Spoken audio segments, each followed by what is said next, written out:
بسم اللہ الرحمن الرحیم۔ السلام علیکم معزز طلباء کرام، آپ سب کیسے ہیں؟ آج ہم موطا امام محمد کے سبق نمبر 181 کو پڑھیں گے۔ آج کے ہمارے سبق کا عنوان ہے عورت کے لیے احرام کھولتے وقت کسر سے قبل کنگھی کرنے کا بیان۔ آج کے سبق میں ہم ویسے تو 3 ابواب کے حوالے سے پڑھیں گے۔ پہلا باب ہے باب الصدری، یعنی حج یا عمرے سے واپسی آنے کے حوالے سے احکام، اور دوسرا جو باب ہے وہ باب المرأة یکرہ لہا اذا حلت من احرامها ان تمتشط حتی تاخذ من شعرها، کہ عورت کے لیے احرام کھولتے وقت کسر سے پہلے کنگھی کرنا یہ مکروہ ہے، اس حوالے سے یہ باب ہے۔ اور تیسرا جو ہمارا باب ہے وہ باب النزول بالمحصب، محصب میں اترنے کے حوالے سے یہ باب ہے۔ تو آئیے ہم بے ترتیب پہلے باب کی احادیث کو پڑھتے ہیں اور اس پر مذہب احناف کو واضح کرتے ہیں، اور اس کے بعد پھر دیگر احادیث کی طرف بھی دیگر ابواب کی طرف بڑھتے ہیں۔ امام محمد رحمۃ اللہ علیہ لکھتے ہیں اخبرنا مالک حدثنا نافع عن ابن عمر ان رسول اللہ صلی اللہ علیہ وسلم كان اذا صدر من الحج او العمرة اناخ بالبطحاء الذي بذي الحليفة فيصلي بها ويهلل، قال فكان عبد الله بن عمر يفعل ذلك۔ امام محمد فرماتے ہیں کہ امام مالک نے ہمیں خبر دی ہے، اور وہ فرماتے ہیں کہ ہمیں حضرت نافع نے حضرت عبداللہ بن عمر رضی اللہ عنہما سے بیان کیا ہے کہ رسول کریم صلی اللہ علیہ وسلم جب حج یا عمرے سے واپس مدینے میں آتے تو آپ اپنی سواری بطحا میں بٹھاتے جو ذوالحلیفہ میں ہے، پھر وہاں نماز ادا فرماتے اور تسبیح و تحلیل کہتے۔ اب راوی کہتے ہیں کہ حضرت عبداللہ بن عمر رضی اللہ عنہما بھی یوں ہی کیا کرتے تھے۔ اخبرنا مالک اخبرنا نافع عن عبداللہ بن عمر ان عمر بن الخطاب رضی اللہ عنہ قال لا يصدرن احد من الحاج حتى يطوف بالبيت فإن آخر النسك الطواف بالبيت۔ امام محمد امام مالک سے حدیث پاک ذکر کرتے ہیں کہ ہمیں امام مالک نے حضرت نافع سے خبر دی، اور حضرت نافع نے عبداللہ بن عمر سے، اور وہ اپنے والد خلیفہ دوم حضرت عمر بن خطاب رضی اللہ عنہ سے بیان کرتے ہیں کہ آپ نے ہر حاجی کو حکم دیا کہ کوئی حاجی بیت اللہ کا طواف کیے بغیر واپس نہ جائے، کیونکہ حج کے مناسک میں سے یہ آخری فعل ہے۔ قال محمد وبهذا نأخذ طواف الصدر واجب على الحاج ومن تركه فعليه دم إلا الحائض والنفساء فإنها تنفر ولا تطوف إن شاءت، وهو قول أبي حنيفة رحمة الله عليه والعامة من فقهائنا۔ امام محمد رحمۃ اللہ علیہ حدیث مبارکہ کو تحریر کرنے کے بعد مذہب حناف کو اس انداز سے لکھتے ہیں کہ ہمارا حناف کا یہ عمل ہے کہ طواف صدر حاجی کے لیے واجب ہے، اور جو اس کو ترک کرے گا تو اس پہ دم لازم آئے گا، مگر حیض اور نفاس والی عورتیں وہ بلا طواف کیے جا سکتی ہیں۔ یہی امام اعظم کا بھی قول اور ہمارے عام فقہائے کرام کا بھی یہی نظریہ ہے۔ اچھا، بطحا یہ 2 مختلف جگہوں کے نام ہیں، ایک تو مکہ مکرمہ کے قریب ہے اور دوسرا مدینہ منورہ سے چند میل کے فاصلے پر ہے۔ اب حدیث پاک میں آتا ہے کہ نبی علیہ السلام ان دونوں جگہوں میں قیام فرمایا۔ مکہ شریف کے نزدیک مقام بطحا کے اور بھی نام ہیں، جیسے محصب بھی ہے، خیف بھی ہے، بنی کنانہ بھی اسی مقام کو کہا جاتا ہے۔ یہ جگہ اصل میں مکہ شریف کے مشہور قبرستان جنت المعلا یا جنت المعلا سے منا جاتے ہوئے راستے میں آتی ہے۔ وادی محصب میں قیام یہ حضرات صحابہ کرام نے بھی کیا، لیکن یہاں قیام وہ سنت مؤکدہ نہیں ہے کہ جس کے طرف پر کفارہ وغیرہ یہ لازم ہے۔ طواف صدر جس کا معطا کی اس عبارت میں ذکر کیا گیا ہے، یہ وہ طواف ہے جو حج کے تمام مناسک ادا کرنے کے آخر میں کیا جاتا ہے۔ چونکہ یہ طواف کر کے حاجی اللہ تعالیٰ کے گھر خانہ کعبہ کو اشک بار آنکھوں سے الوداع کہہ رہا ہوتا ہے، اس لیے اسے طواف وداع بھی کہا جاتا ہے۔ اچھا، اس کا وقت طواف زیارت کے بعد ہے، یعنی اگر کسی نے 10 ذی الحجہ کو طواف زیارت کیا اور ساتھ ہی بعد میں طواف وداع کیا تو یہ طواف ہو گیا، بلکہ اس میں یہ گنجائش بھی ہے کہ طواف زیارت کے بعد کوئی سا بھی طواف کر لیا تو وہ طواف صدر کے قائم مقام ہو جائے گا۔ چونکہ یہ واجب ہے، اس لیے اگر کوئی حاجی اس طواف کے کیے بغیر روانہ ہو گیا تو جب تک وہ میقات کے اندر ہے اسے واپس آ کر یہ طواف کر لینا چاہیے۔ اس صورت میں طواف صدر کرنے والے پر کوئی کفارہ یا دم لازم نہیں آئے گا، اور اگر وہ میقات سے گزر گیا تو پھر اس پر دم لازم آ جائے گا۔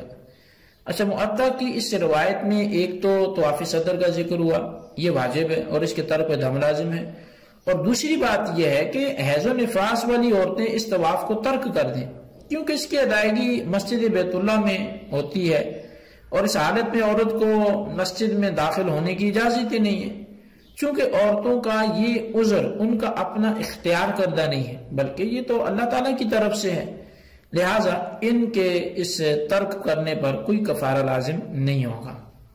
اچھا، تیسری بات وہ وادی محسب میں نبی علیہ السلام کا قیام فرمانا، یہ ذکر ہوا۔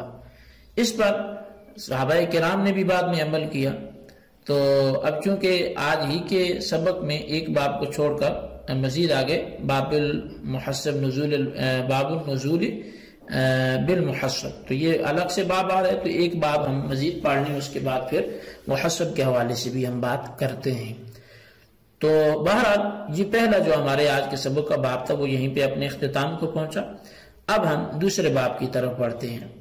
دوسرا باب ہے جی، عورت کے لیے احرام کھولتے وقت قصر ابھی نہیں کیا اس نے اور اس سے پہلے ہی کنگھی کر دی، تو اس کا کیا حکم ہے؟ امام محمد لکھتے ہیں کہ اخبرنا مالک حدثنا نافع عن عبد الله بن عمر انه كان يقول المرأة المحرمة اذا حلت لا تمتشط حتى تأخذ من شعر رأسها وان كان لها هدي لم تأخذ من شعرها شيئا حتى تنحر۔ امام محمد فرماتے ہیں کہ ہمیں امام مالک نے خبر دی ہے، اور وہ فرماتے ہیں کہ ہمیں حضرت نافع نے بتایا کہ حضرت عبداللہ بن عمر رضی اللہ عنہما فرمایا کرتے تھے کہ احرام باندھے ہوئے عورت جب احرام کھول دے تو اپنے بالوں میں سے کچھ کاٹنے سے قبل کنگھی نہ کرے، اور اگر اس کے پاس قربانی کا جانور ہو تو اسے ذبح کرنے سے پہلے وہ قصر نہ کرے۔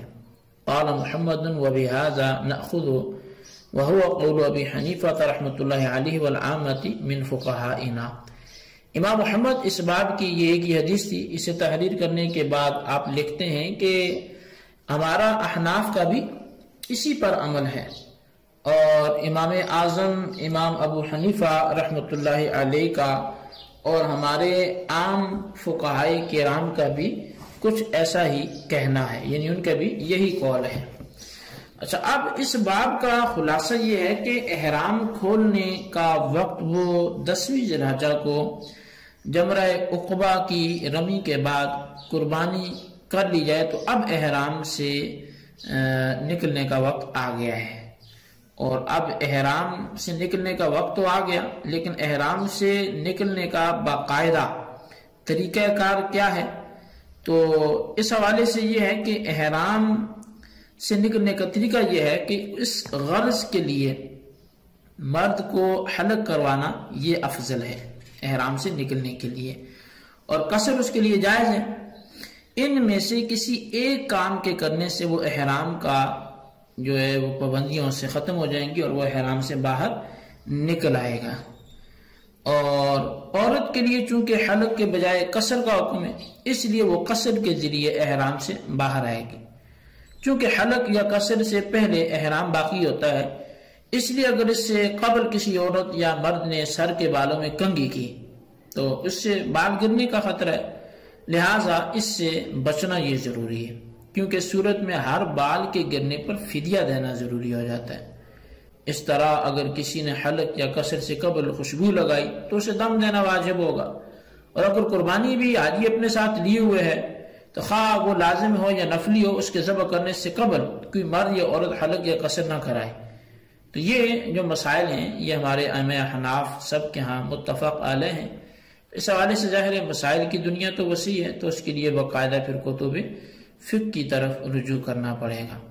تو اب ہم بڑھتے ہیں تیسرا باب جو ہے باب النزول بالمحصب، محصب میں اترنے کے حوالے سے یہ باب ہے۔ اس باب میں بھی امام محمد رحمۃ اللہ علیہ ایک حدیث پاک ذکر کرتے ہیں۔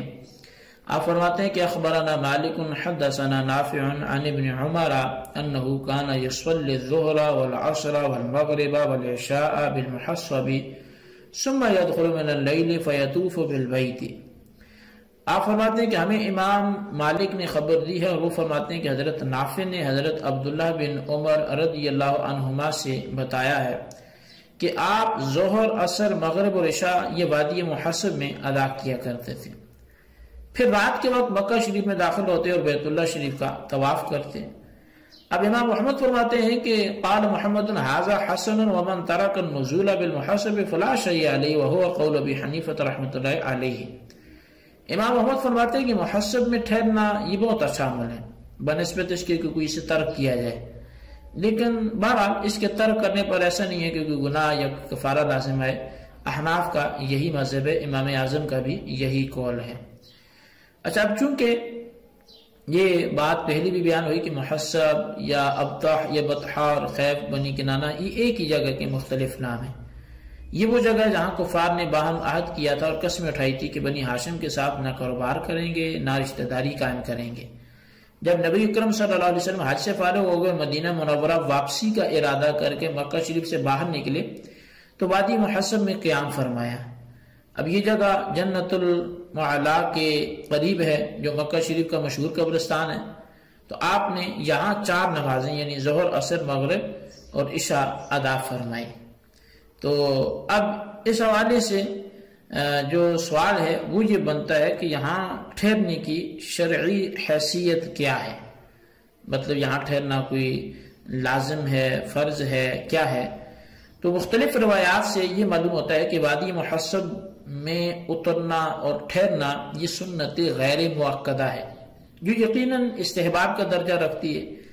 اس لیے مختلف روایات میں اس حوالے سے باقاعدہ صراحتاً موجود ہے۔ ام المؤمنین سیدہ عائشہ صدیقہ رضی اللہ تعالیٰ عنہ کا اس کی سنت کی نفی فرمانا وہ دراصل سنت مؤکدہ کی نفی کرنا ہے، کیونکہ آپ سے اس کی سنت کی نفی ہے، ورنہ اس حوالے سے دیگر صحابہ کرام کا عمل دیکھا جائے تو عبداللہ بن عمر اور خود حضرت عمر بن خطاب کا اسے سنت قرار دینا یہ بھی ثابت ہے۔ تو اس سنت سے مراد سنت غیر مؤکدہ ہے جہاں ثبوت مراد ہے، اور جہاں نفی مراد ہے تو اس سے مراد سنت مؤکدہ کی نفی ہے۔